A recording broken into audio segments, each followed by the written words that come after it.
Hello बच्चों, हमारा chapter चल रहा है इस वक्त सॉल्यूशंस का जो अगला टॉपिक हमें पढ़ना है वो टॉपिक है एजियोट्रॉपिक मिक्सचर। हमने अभी अपने लास्ट टॉपिक में आइडियल रोल्स लॉ को के बाद हमने ideal solution, non ideal solution, फिर नॉन आइडियल सॉल्यूशन में दो तरीके की चीज़ें की, non ideal solutions showing positive deviation from roles law and non ideal solution showing negative deviation from roles law. ये हमने देखा। उतना पढ़ने के बाद आज जो हम जिस टॉपिक से शुरुआत करेंगे वो टॉपिक है हमारा एजियोट्रॉपिक मिक्सचर। लेकिन एजियोट्रॉपिक मिक्सचर लेने से पहले एक नंबर का क्वेश्चन आता है एग्जाम्पल के साथ, 2 नंबर का भी पूछ लिया जाता है। अगर एग्जाम्पल के साथ पूछा है डेफिनेशन तो 2 नंबर, नहीं तो 1 नंबर। लेकिन समझना जरूरी, इसको स्टार्ट करने से पहले एक और कंसेप्ट का समझना बहुत जरूरी है। जैसे हम अगर बात करते हैं एजियोट्रॉपिक मिक्सचर की, तो क्या आप ये जानते हैं कि what is the relation between vapour pressure and boiling point? Vapour pressure और बॉइलिंग पॉइंट में क्या रिलेशन है, और साथ ही बॉइलिंग पॉइंट होता क्या है? अगर मैं थोड़ा सा एक रफ आइडिया देना चाहूं आपको, तो आपका ये कंटेनर है, 1 मिनट के लिए मान लिया कि ये कंटेनर है आपका। इस कंटेनर में लिक्विड रखा हुआ है, से वाटर रखा हुआ है, बिल्कुल सही बात है। आपने कहा the pressure above the surface of the liquid molecule, किसकी वजह से? इसी लिक्विड मॉलिक्यूल्स के जो वेपर्स हैं, जब वो ऊपर जाएंगे तो जो प्रेशर एक्सर्ट करेंगे इक्विलिब्रियम में, वही वेपर प्रेशर होगा। अब अगर 1 मिनट के लिए माने कि बॉइलिंग प्रोसेस क्या है, तो देहाती भाषा में हम कहें ये जो वाटर के मॉलिक्यूल्स हैं, जब ये उड़ उड़ के ऊपर चले जाएंगे, उड़ उड़ के ऊपर चले जाएंगे, उड़ उड़ के ऊपर चले जाएंगे, उड़ उड़ के ऊपर चले जाएंगे मतलब वेपराइज हो जाएंगे, तब हम कहेंगे कि ये लिक्विड बॉइल हो गया। लेकिन क्या ऊपर से इनको कोई, अगर खुला बर्तन है तो कोई ऊपर से इनको रोकने वाला है? यस, रोकने वाला है। कौन रोकने वाला है इनको? इनको रोकने वाला है ऊपर से लगने वाला एटमॉस्फेरिक प्रेशर। यहां ऊपर से लगने वाला है एटमॉस्फेरिक प्रेशर। एटमॉस्फेरिक प्रेशर क्या होता है साहब? एटमॉस्फेरिक प्रेशर, एटमॉस्फेयर आप जानते हो अर्थ है, अर्थ के 8 किलोमीटर तक एक चादर है एटमॉस्फेयर की। अगर एटमॉस्फेयर की चादर है तो वो अंदर की तरफ प्रेशर लगाती है, सरफेस की तरफ, जिसको हम एटमॉस्फेरिक प्रेशर कहते हैं, एटमॉस्फेयर की वजह से होती है। अब आप ये जानते हो कि ये 1 एटमॉस्फेयर के बराबर होती है। इसका मतलब मॉलिक्यूल उछड़ उछड़ के ऊपर जाना चाह रहा है, लेकिन ऊपर एटमॉस्फेरिक प्रेशर उसको दबाना चाह रही है। तो बॉइलिंग पॉइंट कब आएगा? आप नीचे से आप हीट दे रहे हो, उसकी काइनेटिक एनर्जी बढ़ा रहे हो, किसकी? जिसमें कंटेंट लिक्विड का रखा हुआ है। एक समय ऐसा आएगा जब ये 1 एटमॉस्फेरिक प्रेशर के बराबर वेपर प्रेशर हो जाएगा, तो उसको तोड़ करके ऊपर निकल जाएगा। That means it is that temperature, boiling point is that temperature when vapor pressure of the liquid becomes equal to the atmospheric pressure, then that temperature at which this process occurs is known as boiling point of this liquid. तो अभी मेरी बात समझ में आ गई होगी। यानी boiling point किसी लिक्विड का वो टेम्परेचर होता है जब इतना टेम्परेचर हो जाए इस लिक्विड का कि इसका वेपर प्रेशर बाहर से लगने वाले एटमॉस्फेरिक प्रेशर के बराबर हो जाए। तब ये यहां से उछड़ के बाहर जाने लगेगा और हम कहेंगे बॉइलिंग प्रोसेस स्टार्ट हो गई। तो उस पर्टिकुलर टेम्परेचर को हम कहेंगे कि यही बॉइलिंग पॉइंट है। अब इस बात को समझने के लिए जरा सोचिए कि आपका जो आपने 2 तरह के सॉल्यूशन लिए थे, उसमें एक सॉल्यूशन था जो पॉजिटिव डेविएशन शो कर रहा था और एक सॉल्यूशन था जो नेगेटिव डेविएशन शो कर रहा था। जब वो नेगेटिव डेविएशन शो कर रहा था तो असल में हो क्या रहा था कि असल में ये हो रहा था कि उसको शो ये करना चाहिए था, इस लाइन को फॉलो करना चाहिए था रोल्स लॉ से, लेकिन वो इससे कम वेपर प्रेशर शो कर रहा था। इसको ये शो करना चाहिए था तो इससे ये शो कर रहा था। और इन दोनों के एडिशन से जो लाइन मिलती है वेपर प्रेशर ऑफ सॉल्यूशन की, एक सॉल्वेंट था, एक सॉल्यूट था। इस बार मैंने पीबी इधर कर दिया, पीए इधर कर दिया, पीबी इधर कर दिया, कर सकते हैं। तो यहाँ x से मैंने 1 ले लिया, वहां x से 0 लिया करता था, x भी 1 लिया करता था। अब खैर, यहां पर जब ये निगेटिव वेपर प्रेशर शो कर रहा है, ये भी कर रहा है, तो टोटल सॉल्यूशन का भी वेपर प्रेशर कम हो गया। तो एक पर्टिकुलर ऐसी कंपोजिशन आई, एक पर्टिकुलर ऐसा, इस समय पे अगर आप देखोगे तो इस समय पे एक ऐसा सिचुएशन आई जब वेपर प्रेशर सॉल्यूशन का सबसे मिनिमम है। आप देख रहे हो यहां पे आप बदल रहे हो, यहां पे 0.8 है तो यहां 0.2 है, यहां 0.6 है, तो यहाँ 0.4 हो गया। अलग अलग जब आप कंसंट्रेशन रख रहे हो सॉल्यूट सॉल्वेंट की, अलग अलग कंपोजिशन की परसेंटेज रख रहे हो, तो अलग अलग वेपर प्रेशर आ रहा है सॉल्यूशन का। लेकिन एक पर्टिकुलर कंसंट्रेशन पे आपने देखा, मान लीजिए ये 0 पॉइंट, थोड़ी देर के लिए मान लीजिए कि 4.5 और ये 0.55 पर एक ऐसा कॉम्बिनेशन बना कि जब उसकी वेपर प्रेशर मिनिमम हो गई। तो ये जो वेपर प्रेशर जब मिनिमम हो गई, तो आप ही बताइए, अगर वेपर प्रेशर ये मिनिमम हो जाए, वेपर प्रेशर ये मिनिमम हो जाए ऊपर से लगने वाला, तो बॉइलिंग पॉइंट कम हो जाएगा, कम पे ही उछड़ उछड़ के जाने लगेंगे। तो वेपर प्रेशर अगर ये मिनिमम हो जाए तो बॉइलिंग पॉइंट बढ़ जाएगा कि घट जाएगा? अगर आप ये सोचिए, अगर ये कम हो जाए तो बॉइलिंग पॉइंट कम हो जाएगा, तो यानी बॉइलिंग पॉइंट कम हो जाएगा। और अगर बॉइलिंग, यानी कि ये जो बॉइलिंग पॉइंट जो है, अगर vapour pressure, I am sorry, vapour pressure कम हो गया है, एटमॉस्फेरिक प्रेशर नहीं कम हो गया है। क्या कम हो गया? वेपर प्रेशर कम हो गया। वेपर प्रेशर कम हो गया यानी कि नीचे से जाने वाले कम हो गए। इस कंपोजिशन पे नीचे से जाने वाले कम हो गए हैं। एटमॉस्फेरिक प्रेशर तो उतना ही है। इसका मतलब कि अब ये नीचे से जो उछड़ उछड़ के जा रहे थे, वो इस कंपोजिशन पे कम हो गए। देखिए, इस कंपोजिशन पे कम हो गए, तो इसका मतलब आपको और ज्यादा यहां से हीट देनी पड़ेगी। तो बॉइलिंग पॉइंट क्या हो जाएगा? बॉइलिंग पॉइंट आपका इंक्रीज हो जाएगा ना। किस कंडीशन पे? जब आपका ये वेपर प्रेशर जिस कंपोजिशन पे मिनिमम होगा। तो जिस कंपोजिशन पे ये मिनिमम होगा, इस तरह के सिचुएशन को, इस तरह के कंपोजिशन को हम एजियोट्रॉप कहते हैं। ये एजियोट्रॉपिक मिक्सचर हो गया। अच्छी बात है। तो एजियोट्रॉपिक मिक्सचर क्या हो गया? ये एजियोट्रॉपिक मिक्सचर पे बॉइलिंग पॉइंट मैक्सिमम हुआ कि मिनिमम हुआ? यहाँ पे मैक्सिमम हुआ बॉइलिंग पॉइंट बढ़ जाता है। तो इसीलिए इसको कहते हैं, इसीलिए इस सिचुएशन को, जब ये सिचुएशन आती है, इस सिचुएशन को जब प्रेशर कम होने पर, वेपर प्रेशर कम होने पर बॉइलिंग पॉइंट बढ़ जाता है। मैं इस बात को फिर से समझा रहा हूं कि जब यहां से निकलने वाले वेपर प्रेशर नीचे से कम हो जाएंगे, तो उसको to overcome this problem, to make it equal to 1 atmosphere, I have to supply more amount of heat, तो अपने आप ही बॉइलिंग पॉइंट बढ़ जाएगा। तो जब कभी भी वेपर प्रेशर कम होता है, तो बॉइलिंग पॉइंट बढ़ जाता है। तो इस कंपोजिशन पे जो मिक्सचर बनता है, उसी को हम एजियोट्रॉपिक मिक्सचर कहते हैं। तो इस समय जो मिक्सचर बना, उसका बॉइलिंग पॉइंट मैक्सिमम था, इसलिए इसको मैक्सिमम बॉइलिंग एजियोट्रॉप कहा जाता है। इस कंपोजिशन को, इस सिचुएशन को मैक्सिमम बॉइलिंग पॉइंट एजियोट्रॉप कहा जाता है। इसी के उलट हम दूसरी चीज पढ़े, जब वो पॉजिटिव डेविएशन शो करता है, तब क्या होता है? उसको शो करना चाहिए था इतना, वो शो करता है इतना। इसको शो करना चाहिए था इतना, वो रोल्स लॉ से पॉजिटिव डेविएशन इतना शो करता है। उसको शो करना चाहिए था फाइनल वाले सॉल्यूशन को इतना, इसको ओबे करना चाहिए था, और वो इसको ये इतना शो करता है। तो एक पर्टिकुलर कंपोजिशन ऐसी आती है, से दिस वन, मान लीजिए ये 0.75 है और ये 0.25 है। एक पर्टिकुलर कंपोजिशन ऐसी आती है, 0.25 है ये, आई एम सॉरी, और ये 0.75 है। इस एक पर्टिकुलर कंपोजिशन ऐसी आई जब वेपर प्रेशर सॉल्यूशन का सबसे मैक्सिमम है। अगर वेपर प्रेशर मैक्सिमम हो गया, यानी कि बहुत ज्यादा हो गया, तो थोड़ा सा ही सप्लाई करना पड़ेगा हीट 1 एटमॉस्फेयर के बराबर करने के लिए, क्योंकि 1 एटमॉस्फेयर के बराबर हो जाएगा, तभी हम उसको मानेंगे कि बॉइलिंग स्टार्ट हो गई, बॉइलिंग पॉइंट अचीव हो गया है। तो जब वेपर प्रेशर मैक्सिमम हो गया है, तो बॉइलिंग पॉइंट क्या होगा? मिनिमम होगा। तो इस सिचुएशन को हम कहेंगे मिनिमम, इस सिचुएशन को, इसको कहेंगे, ये भी एक एजियोट्रॉप है, लेकिन ये मिनिमम बॉइलिंग एजियोट्रॉप है। मिनिमम बॉइलिंग एजियोट्रॉप है, एजियोट्रॉप मिक्सचर है। और ये मैक्सिमम, यानी कि जब ये वेपर प्रेशर कम मिलता है, तो वो मैक्सिमम बॉइलिंग पॉइंट होता है। इसीलिए मैंने सबसे पहले रिलेशन बताया, maximum boiling point azeotropic mixture है। तो अब हम अगर बात करें इसको कि डेफिनेशन क्या होती है, जरा इसकी डेफिनेशन बता दीजिए सर, डेफिनेशन इसकी क्या होगी? तो ठीक है, हम डेफिनेशन बात करेंगे कि द सॉल्यूशन, इसी पे लिख लेते हैं हम कहीं पे, इसी में लिख करके मैं आपको समझाने की कोशिश करता हूं कि आपको मैक्सिमम बॉइलिंग पॉइंट एजियोट्रॉप और मिनिमम बॉइलिंग पॉइंट एजियोट्रॉप की मैं डेफिनेशन भी बताने की कोशिश करूंगा, और साथ ही साथ उनके कुछ एग्जाम्पल्स भी बताऊंगा कि उनके एग्जाम्पल्स क्या होते हैं। तो बढ़ते हैं हम आगे इसको। तो बढ़ने के लिए सबसे पहले हम जो हेडिंग डालते हैं, वो डालते हैं minimum boiling point azeotrope.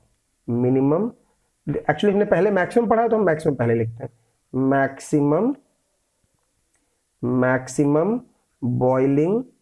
Maximum boiling azeotrope. तो क्या होगा इसकी डेफिनेशन? यानी कि ये एक ऐसा मिक्सचर है जिसमें कंपोजिशन इस तरह से होगा कि वेपर प्रेशर उसका मिनिमम हो जाए। यही डेफिनेशन होगी। तो हम उसको अपने शब्दों में लिखते हैं, the solution which shows the solution which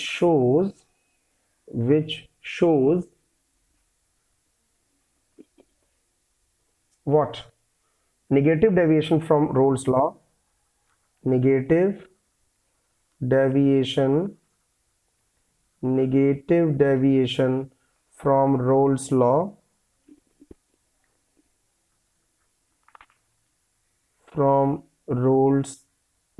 क्योंकि नेगेटिव डेविएशन होगा तो वेपर प्रेशर कम होगा, बॉइलिंग पॉइंट मैक्सिमम होगा। तो यहाँ पे क्लियर होनी चाहिए। Form maximum boiling azeotrope. अब ये डेफिनेशन नहीं हुई, ये मैं समझाने के लिए लिख रहा हूँ। बॉइलिंग एजियोट्रॉप जैसे आपको नोट्स में लिखना चाहिए, एजियोट्रॉप्स। अगर हम एक पिक्चर ले लें, जैसे कि in this it is that composition of solute and solvent which shows maximum boiling point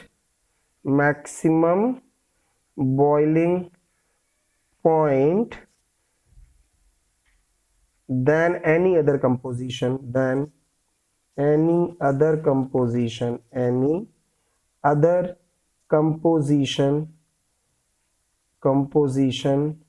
of same component। मैं फिर से समझाता हूं इसको एक एग्जाम्पल लेके, तो मुझे दूसरी वाली बात समझाने या लिखने की जरूरत नहीं पड़ेगी। फॉर एग्जाम्पल, अगर मैं HNO3 नाइट्रिक एसिड का और वाटर का मिक्सचर कर दूं और नाइट्रिक एसिड रखूं 68% और तो 32% वाटर रखूं, तो ये कंपोजिशन ऐसा होगा, इस वक्त ऐसा कंपोजिशन होगा कि ये शो करेगा मैक्सिमम बॉइलिंग पॉइंट इसी कंपोजिशन पे होगा, यानी कि इसी कंपोजिशन पे मैक्सिमम बॉइलिंग पॉइंट होगा। अगर आप इसको कुछ और बदल दीजिए, 60-40 कर दीजिए, 70-30 कर दीजिए, तो बॉइलिंग पॉइंट उसका कुछ इसका कम हो जाएगा, लेकिन इससे ज्यादा नहीं होगा। What the boiling point at this composition will not be maximum than this one. तो इस कंपोजिशन पे सबसे ज्यादा मैक्सिमम बॉइलिंग पॉइंट मिलेगा, इसीलिए इसको मैक्सिमम बॉइलिंग पॉइंट एजियोट्रॉप कहा जाता है। इसी कंपोजिशन पे इनका वेपर प्रेशर सबसे मिनिमम होगा। ये बात भी समझने वाली बात है। तो अगला क्या होगा? अगला आपका मिनिमम, मैं लिखूंगा नहीं इसको, मैं बोल दूंगा, आपका मन करे तो वीडियो को रिवाइंड करके सुन लीजिएगा। मिनिमम बॉइलिंग एजियोट्रॉप, तो इसकी डेफिनेशन क्या होगी मिनिमम बॉइलिंग एजियोट्रॉप की? मैं एग्जांपल जरूर लिख दूंगा, लेकिन लिखूंगा नहीं। आप कहोगे the solution which shows positive deviation, ये कहां दिखता है? पॉजिटिव डेविएशन वाले में। From roles law form minimum boiling azeotropes, it is that composition of किसका? solute and solvent which shows minimum boiling point than any other composition of the same component। तो ये बात समझ में आ गई। इसमें अगर हम एग्जांपल ले लें कि यहाँ पे हम इथेनॉल और वाटर का एग्जांपल ले लें। अगर इथेनॉल और वाटर का एग्जांपल ले लें, अगर इथेनॉल 95% है, एग्जांपल याद रहना चाहिए, और ये 5% है, तो इस कंपोजिशन पे they will show minimum boiling point, या आप कह सकते हो और मैक्सिमम वेपर प्रेशर। जहां मैक्सिमम बॉइलिंग पॉइंट होगा वहां मिनिमम वेपर प्रेशर होगा। तो ये बात समझ में आ गई, अच्छे से क्लियर है ये? तो आपको समझ में आ गया कि एजियोट्रॉप्स क्या होते हैं, ये बात आपको समझ में आ गई, और आपके नोट्स में ये होने चाहिए, आपको 1 नंबर में पूछे जाते हैं। अब आज का जो सबसे इंपॉर्टेंट टॉपिक है जो हमें लेना है, जिसको हम 2 सेशंस में कंप्लीट करेंगे, आज का जो सबसे इंपॉर्टेंट टॉपिक है वो है कॉलिगेटिव प्रॉपर्टी ऑफ सॉल्यूशंस। तो आपने पता नहीं सुना है कि नहीं सुना है, लेकिन मैं यहां से शुरू करता हूं, ये मान के चल रहा हूं आपको नहीं आता है, कहां भी सुना भी कहां होगा। तो हम बात करने जा रहे हैं कॉलिगेटिव प्रॉपर्टीज की, COLLI, कॉलिगेटिव प्रॉपर्टीज की। किसकी कॉलिगेटिव प्रॉपर्टी? सॉल्यूशन की। और यही मेन, अगर हम कहें ये जान क्या है, कोर क्या है, this is the core content of this chapter, colligative property. तो ये बहुत ध्यान से सुनना है, यहीं से न्यूमेरिकल आता है। बेसिकली 80% चांसेस है कि इसी पार्ट से न्यूमेरिकल पूछा जाएगा। तो कॉलिगेटिव प्रॉपर्टी आप पढ़ने जा रहे हो ऑफ सॉल्यूशन। लेकिन सबसे पहले समझने से पहले कि कॉलिगेटिव प्रॉपर्टी क्या होती है, इसका मतलब भी समझ में आना चाहिए कि कॉलिगेटिव प्रॉपर्टी क्या होती है। हम ये सभी जानते हैं कि लोकसभा में, अगर हम बात करें कि लोकसभा में कितनी सीटें हैं, तो हम जानते हैं कि 545 सीट्स हैं लोकसभा में। यानी कि अगर किसी को प्रधानमंत्री बनना है, किसी को प्रधानमंत्री बनना है, तो कितनी सीटें होनी चाहिए उसके पास? ये किसी कोई आप में से आपस में सोचो 1 मिनट की कि कितनी सीटें होनी चाहिए। अगर आप कहो तो आप सोच, ये पता है कि आप कहोगे सर वो 12 और सीटें होती हैं जो भारत के राष्ट्रपति मनोनीत करते हैं। पता है मुझे, भारत के राष्ट्रपति मनोनीत करते हैं, लेकिन जो टोटल सीट्स हैं वो 543 हैं। 2 वहां से आती हैं SC ST और उससे आती हैं, लेकिन जो टोटल सीट्स हैं वो करंटली 543 सीट इस समय है। और जो इलेक्शंस होते हैं जिन पर हर 5 सालों पर, जिसको लोकसभा की सीट कही जाती है, और जो 2 एडिशनल सीट्स हैं वो एंग्लो इंडियन कम्युनिटी से होती हैं। तो 543 पे इलेक्शन, 543 पे जो मेंबर ऑफ पार्लियामेंट होते हैं 543 पे, और 2 एंग्लो इंडियन सीट्स होती हैं, वो प्रेसिडेंट ऑफ इंडिया नॉमिनेट करता है एंग्लो इंडियन सीट्स को, तो टोटल 545 हो जाती हैं। अब सवाल ये उठ रहा है कि आपके पास अगर टोटल सीट्स हैं, तो जैसे इस वक्त अलग अलग पार्टी हैं, बीजेपी है, जनता दल यूनाइटेड है, कांग्रेस है, LGP है, दुनिया भर की पार्टीज हैं। तो इस समय बीजेपी के पास अकेले 303 सीट्स हैं, जिसको हम NDA भी कहते हैं। NDA मिला करके 336 सीट्स हैं। मेरा कहने का मतलब क्या है, यहाँ पे मैं आपको पॉलिटिक्स पढ़ाने नहीं आया हूं। मैं कह रहा हूं कि अगर किसी को सरकार बनानी है, और मान लीजिए इस वक्त बीजेपी के पास 336 सीट्स हैं, और किसी के पास, मान लीजिए कांग्रेस के पास, अगर कांग्रेस के पास आप टोटल सीट्स बात करो, फिर कांग्रेस अपोजिशन के पास मान लीजिए 92 सीट्स हैं, या टोटल अपोजिशन मिलाकर के 206 सीट्स हैं, और बीजेपी एंड अलायंस के पास 336 सीट्स हैं। मैं फिर से रिपीट कर रहा हूं, बीजेपी एंड अलायंस के पास 336 सीट्स हैं और अपोजिशन के पास 206 सीट्स हैं। मान लीजिए वो 206 जो अपोजिशन में है, तो पहली बात तो जनरल सी बात है, जिसके पास 336 सीट्स होंगी उसी की पास सरकार बनेगी, उसी का प्राइम मिनिस्टर बनेगा। लेकिन मान लीजिए 336 वाली सीट्स में कोई एक्स पार्टी है, मैं बीजेपी नहीं बोल रहा हूं, एक्स पार्टी मान लीजिए कोई है, उसके पास 336 सीट्स हैं, और उसके पास मान लीजिए कि MP जो है वो, कोई MP है वो, कुछ MP ऐसे हैं जो अप टू द मार्क नहीं है, जो पढ़े लिखे नहीं है, जिनके अंदर क्वालिटी मेंबर्स नहीं है। लेकिन यूपीए के पास जो 200 अपोजिशन के पास 206 सीट्स हैं, जिसमें PhD किए हुए डॉक्टर हैं, रिसर्च स्कॉलर हैं, और वो मिसाइल बनाने वाले हैं, मतलब बहुत पढ़े लिखे हैं। तो क्या सरकार अपोजिशन की बन जाएगी? कतई नहीं बन पाएगी। अगर एक पार्टी A है और एक पार्टी B है, अगर A के पास सीट्स ज्यादा हैं और B के पास सीट्स कम है, भले ही क्वालिटी ऑफ पीपल B में ज्यादा है और क्वालिटी ऑफ पीपल A में ज्यादा नहीं है, तो यहां पर क्वालिटी मैटर नहीं करती है। मेरी कुछ केमिस्ट्री से कोरिलेशन है, इसका बहुत ध्यान से सुनिएगा। यहां पे क्वालिटी मैटर नहीं करती है, यहां पे जो मैटर करता है वो नंबर मैटर करता है। यानी कि जहां पर प्रॉपर्टी नंबर्स पर मैटर करती हो, उस प्रॉपर्टी को हम कॉलिगेटिव प्रॉपर्टी कहते हैं। जहां पर जो प्रॉपर्टी नंबर्स पर बेस्ड हो, नंबर्स किसके कितने होंगे, उस ऐसी प्रॉपर्टी को हम कॉलिगेटिव प्रॉपर्टी कहते हैं। तो मैं आपको समझ में आ गया होगा मैंने एग्जाम्पल क्यों ऐसा एग्जाम्पल दिया कि नंबर्स पे बेस्ड है, क्वालिटी पे बेस्ड नहीं है। तो the property of solution which depends only on the number of solute particle, जैसे वहां पे मेंबर ऑफ पार्लियामेंट के नंबर्स पे डिपेंड कर रहा था, तो यहाँ नंबर ऑफ मोल्स ऑफ, बल्कि number of moles of, numbers पे डिपेंड करेगा तो नंबर ऑफ मोल्स पे भी डिपेंड करेगा। Depends on number of moles of या numbers of solid particle, but do not depend on the nature of solute, are called colligative property. तो colligative property की definition आपको लिखनी चाहिए, समझ में आनी चाहिए। The property of the solution, the property of the solution which depend only on the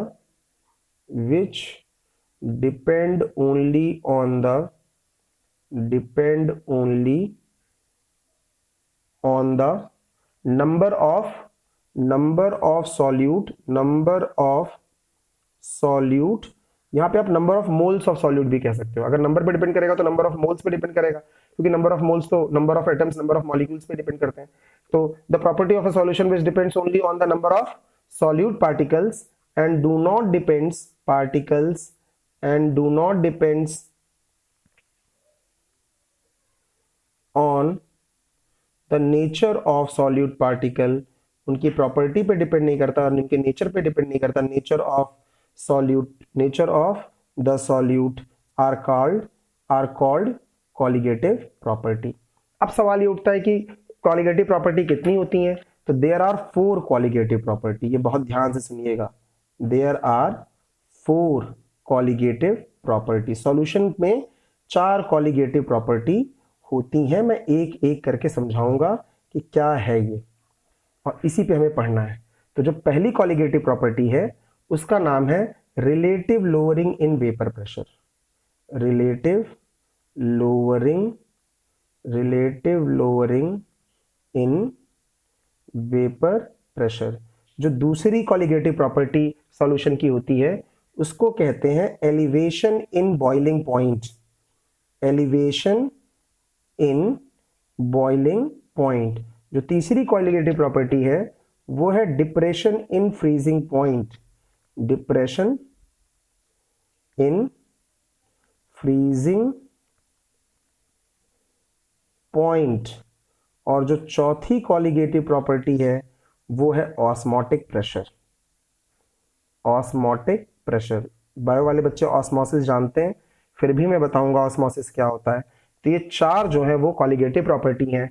ये 4 कॉलिगेटिव प्रॉपर्टी सॉल्यूशन की केवल number of moles of solute पे डिपेंड करती हैं। ये उनके नेचर पे नहीं डिपेंड करती हैं कि वो सोडियम क्लोराइड है या वो मैग्नीशियम क्लोराइड है, बस कितने नंबर ऑफ मोल्स उनके ऐड कर दिए उस पर डिपेंड करती है। तो एक एक करके हम इसको पढ़ेंगे। तो सबसे पहले तो हम बात करते हैं relative lowering in vapour pressure. तो जब भी हम बात करेंगे, जो जैसे ही हम पहला टॉपिक लेंगे तो सबसे पहले प्रूफ करेंगे कि कॉलिगेटिव प्रॉपर्टी है। हमें दिखाना पड़ेगा कि कॉलिगेटिव प्रॉपर्टी नोट्स में।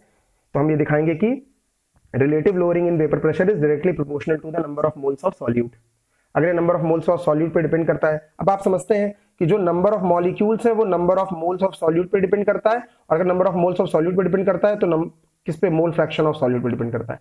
इसमें से नंबर ऑफ सॉल्यूट पे डिपेंड हो जाए, number of moles of solute पे डिपेंड हो जाए, मोल फ्रैक्शन ऑफ सॉल्यूट पे डिपेंड हो जाए, तो सभी तो बस प्रूफ हो गया, क्योंकि XB भी तो NB upon Na plus NB होता है। तो ये जो XB है वो भी NB पे डिपेंड करता है। नंबर ऑफ मोल्स जो है वो नंबर ऑफ मॉलिक्यूल या नंबर ऑफ एटम्स पे डिपेंड करते हैं। तो इसमें से किसी पे भी डायरेक्टली प्रोपोर्शनल हो जाए तो यानी कि वो कॉलिगेटिव प्रॉपर्टी हो जाएगी। कभी कभी इसीलिए जो मैंने आपको एग्जांपल दिखाया लोकसभा वाला, इसीलिए इनको डेमोक्रेटिक प्रॉपर्टी भी कहते हैं। कि डेमोक्रेटिव प्रॉपर्टी इसलिए होती है क्योंकि ये नंबर्स पर डिपेंड करती हैं। तो हम आगे बढ़ते हैं। हमारा जो टॉपिक है, जो पहला हमारी कॉलिगेटिव प्रॉपर्टी उसको लेकर के आगे बढ़ते हैं। जो हमारा पहला कॉलिगेटिव प्रॉपर्टी है वो है relative lowering in vapour pressure. तो relative lowering in vapour pressure को हम आगे बढ़ाते हैं। Relative lowering in vapour pressure. तो हमारा जो टॉपिक है पहला, फर्स्ट कॉलिगेटिव प्रॉपर्टी, तो मैंने आपको बताया कि हमें करना क्या क्या है। अभी आपको दिखेगा कि मैं क्या कह रहा हूं। Relative lowering in vapour pressure. आप मेरी अगर वीडियो ध्यान से देखिए तो मैंने आपको यहां थोड़ा सा मैं रिकैप्चुलेट करा दूं। मैंने आपको लोअरिंग इन वेपर प्रेशर और relative lowering in vapour pressure दोनों बताया था। मैंने आपसे कहा था कि अगर कोई सॉल्वेंट है, यानी जिसमें सॉल्यूट नहीं मिला है, प्योर सॉल्वेंट है, तो उसका वेपर प्रेशर हम डिनोट करते हैं P0A से, और सॉल्यूशन का जो हम डिनोट करते हैं वो P से डिनोट करते हैं वेपर प्रेशर। अब हमने पहले अगर सॉल्वेंट था और उसमें मैंने नॉन वोलाटाइल सॉल्यूट डाल दिया, ध्यान रखिएगा, non volatile solute NaCl type का कुछ डाल दिया, तो it will occupy some of the space of surface. So उसका वेपर प्रेशर कम हो जाएगा। तो वेपर प्रेशर किसका हो गया? जैसे P लिख दिया, यानी P सॉल्यूशन का है। ध्यान से सुनिएगा, P सॉल्यूशन का है। तो P सॉल्यूशन का, ये सॉल्वेंट का है, आई एम सॉरी, P किसका है? सॉल्वेंट का, प्योर सॉल्वेंट का। तो प्योर सॉल्वेंट का कितना होगा? What is the pure solvent? तो प्योर सॉल्वेंट का आप कहोगे कि प्योर, ये तो हो गया सॉल्यूशन का, उसका वेपर प्रेशर सबसे ज्यादा होगा। और ये किसका हो गया? ये हो गया सॉल्वेंट का। ये है तो प्योर सॉल्वेंट का। जैसे ही आपने उसमें नमक डाल दिया तो वो सॉल्यूशन हो गया। सॉल्यूशन को केवल P से डिनोट करना है, तो ये हो गया P0A माइनस क्या? PA भी लिख सकते हो। PA मतलब जो वेपर प्रेशर है अभी भी वो सॉल्वेंट का ही है, लेकिन प्योर नहीं रहा, वो उसमें नॉन वोलाटाइल सॉल्यूट आ गया है। तो P0A माइनस PA, कहीं कहीं पे P भी लिखा मिलेगा। होल अपॉन, अगर मैं इसको डिनोट, ये वाला जो कंटेंट लिखा था P naught A minus P ए, इसको लोअरिंग इन वेपर प्रेशर कहते हैं। ध्यान से सुनिएगा, ये वाली जो चीज है, इतनी सी जो चीज है, this is known as lowering in vapour pressure. ये लोअरिंग इन वेपर प्रेशर है, ये है लोअरिंग इन वेपर प्रेशर। अच्छी बात है, ये लोअरिंग इन वेपर प्रेशर है। लेकिन अगर इसी चीज को अगर मैं पी नॉट ए से डिवाइड कर दूं तो ये पूरा जो बन जाएगा उसको हम कहेंगे relative lowering in vapour pressure. Relative lowering in vapour pressure. इस P naught A minus P A, यानी जो vapour pressure non volatile solute डालने से कम हो गया है, इसको हम डेल्टा पी से भी कह सकते हैं। क्या कह सकते हैं? डेल्टा पी ए। भाई इसका कम हुआ है पी ए का, तो delta P A upon P naught ए से भी relative lowering in vapour pressure को दिखाया जा सकता है। तो आप ये कैसे, वेपर प्रेशर कम कैसे हुआ था? क्योंकि आपने उसमें नॉन वोलाटाइल सॉल्यूट डाल दिया, it occupied some of the free spaces of the surface of the solvent, and hence the vapor pressure of the solution becomes lower than that of pure solvent।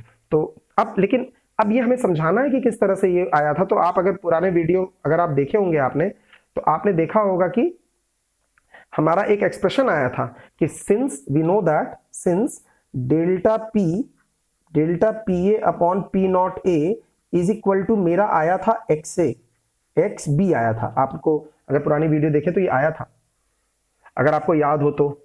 मैंने वहां पे मैं याद दिला दूं कि कैसे आया था। मैंने लिखा था delta P A is equal to P naught A minus P A, फिर पी ए की जगह, अगर आपको याद ना हो तो कहिए, तो आपने बता ही दूं यहाँ पे 1 मिनट के लिए। जरा याद, एक और रफ यहाँ पे खींच रहा हूँ, ये चलेगा साथ में। अब मैंने आपको बताया था कि delta P A is equal to P naught, delta P A को क्या कहोगे आप? डेल्टा पी ए को कहोगे P naught A minus P A. और रॉल्स लॉ के हिसाब से पी ओ को क्या लिखते हो आप? पी नॉट ए एक्स ए लिखते हो, याद होगा आपको। अगर मैं ऐसा लिख दूं और पी नॉट ए कॉमन ले लूं तो आपका आ जाएगा 1 माइनस एक्स ए, और 1 माइनस एक्स ए को आप लिखते हो क्या? एक्स बी, याद होगा आपको। सॉरी, 1 माइनस एक्स ए को आप लिखते हो एक्स बी, और ये किसके बराबर आ रहा है? डेल्टा पी ए के बराबर आ रहा है। तो यहां से X B is equal to कितना हो जाएगा? Delta P A upon P naught A. फिर से क्लियर है? मैंने कहा डेल्टा पी ए को हम, डेफिनेशन ही होती है लोअरिंग इन वेपर प्रेशर की, क्या? P naught A minus P A, और पी नॉट ए, ये रोल्स लॉ से मैंने इसको लिख दिया पी नॉट ए एक्स ए। मैंने पुरानी वाली वीडियोस में, जो हमारी 1 घंटे से ज्यादा की वीडियोस में ये है, ये लिख दिया। अब इसमें से मैंने पी नॉट ए कॉमन ले लिया तो 1 माइनस एक्स ए हो गया। 1 माइनस एक्स ए को मैंने एक्स बी लिख दिया, ये पी नॉट ए वैसे का वैसा यहाँ आ गया। अब इस पी नॉट ए से डिवाइड कर दिया इसको इधर ट्रांसपोज करा करके, तो delta P A upon P naught A is equal to X B हो गया। यही तो relative lowering in vapour pressure है, देखिए आप, यही है ना। तो यहाँ पे चल रहा है ये काम, ये तो ऑलरेडी पढ़ चुके हैं। तो आपने लिखा since P naught A, since this upon this is equal to X B, और जो एक्स बी होता है and X B is directly proportional to the number of moles of solute. तो फ्रॉम फर्स्ट एंड सेकेंड क्या समझ में आया? तो therefore from equation first and yes second क्या समझ में आया? कि तुम इस पे डिपेंड करते हो और ये जो है एनबी पे डिपेंड करता है, यानी delta P upon P naught A is directly proportional to NB.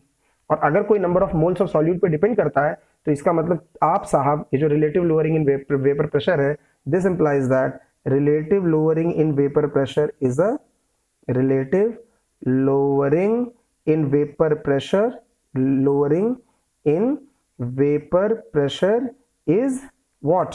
Is a colligative property. तो सबसे पहले स्टेप में आप उसको कॉलिगेटिव प्रॉपर्टी प्रूफ करिए।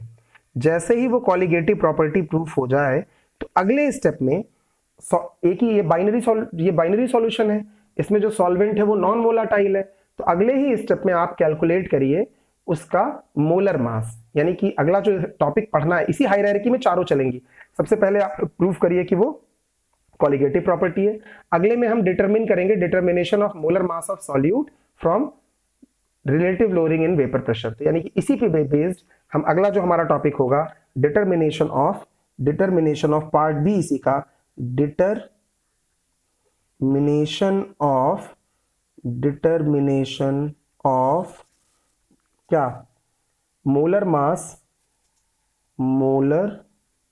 मास ऑफ सॉल्यूट ऑफ कोर्स जब हम ये अभी टॉपिक पढ़ रहे हैं तो from relative lowering in vapour pressure ही होगा, हम टॉपिक यही पढ़ रहे हैं relative lowering in vapour pressure, तो यही होगा भी, तीसरा और दूसरा कुछ होगा भी नहीं।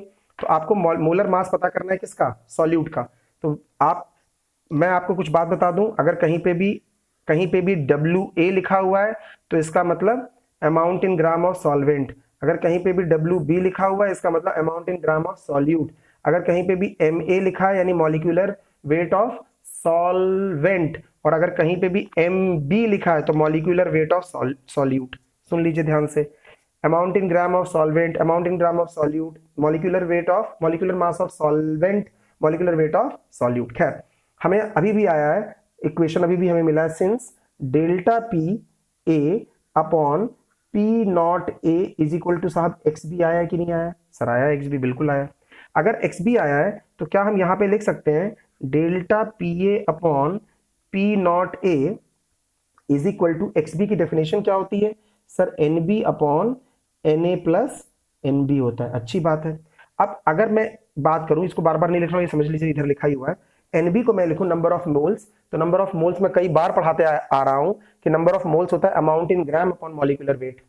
तो अमाउंट इन ग्राम एनबी यानी कि amount in gram upon molecular wait, उसी का मॉलिक्यूलर वेट होल अपॉन, ध्यान से सुन लीजिएगा, number of moles is equal to amount in gram upon molecular weight, nA amount in gram उसी का अमाउंट इन ग्राम अपॉन उसी का मॉलिक्यूलर वेट, प्लस ये उसी का amount in gram upon molecular wait. यहां तक तो समझ में आ गया होगा, उसी का मॉलिक्यूलर वेट यानी एम बी, और ये एम बी आपको पता करना है। खैर ये एम बी आपको पता करना है। अब आप ये जानते हो कि सिंस उसकी कंसेंट्रेशन वो बहुत थोड़ा सा डला हुआ है, क्या बहुत थोड़ा सा डला हुआ है, जो डब्ल्यू बी है वो ऑलरेडी बहुत थोड़ा सा डला हुआ है सॉल्वेंट में, तो ये जो इन दोनों में जो वैल्यू होगी, ये जो मोल फ्रैक्शन होगा, आप ये भी कह सकते हो ये इतना कम डला हुआ है कि mole fraction of solute is very very smaller than mole fraction of ए।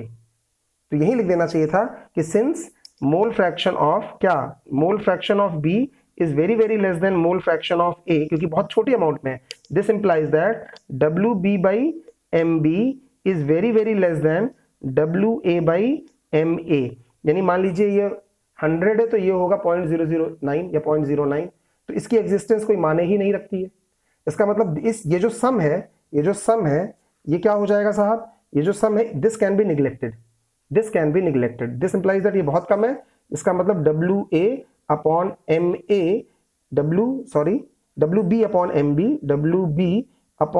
ये बहुत कम है। अगर ये बहुत कम है तो W B upon this can be neglected, क्योंकि बहुत कम अमाउंट में है सॉल्यूट, तो उसका मोल फ्रैक्शन भी कम होगा। अगर मोल फ्रैक्शन कम होगा तो ये वाला फैक्टर निग्लेक्ट किया जा सकता है। तो अब क्या लिखा जा सकता है, इसका मतलब कि delta P A upon P naught A is equal to W B oblique M B whole upon W A upon M ए।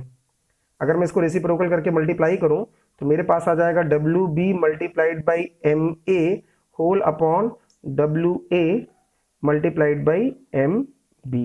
लेकिन आपको ये भी खूब अच्छे से पता है कि सर हमको जो पता करना है, यहाँ पे कुछ नहीं लगेगा, हमको जो पता करना है वो ये पता करना है। क्या पता करना है? एम बी पता करना है। तो सर एम बी को इधर ले आइए, बाकी सबको इधर ट्रांसपोज करिए। जैसे ही आप एम बी को उधर ले जाएंगे और बाकी सबको इधर ट्रांसपोज करेंगे तो आपके पास जो फिगर आएगा, जरा देखिएगा ध्यान से, वो आएगा M B is equal to W B M A, W B upon W A, W B upon W A multiplied by M A whole upon ये वाला फिगर, ये पी नॉट ए। अगर मैं इसको लिखना चाहूं तो कैसे लिखूंगा, ये यहां जाएगा और ये पूरा का पूरा उठा के नीचे ले आइए आप जानबूझ के, क्योंकि ये ऊपर जाएगा ये नीचे आएगा, तो relative lowering in vapour pressure तो ये वाला होता है ना।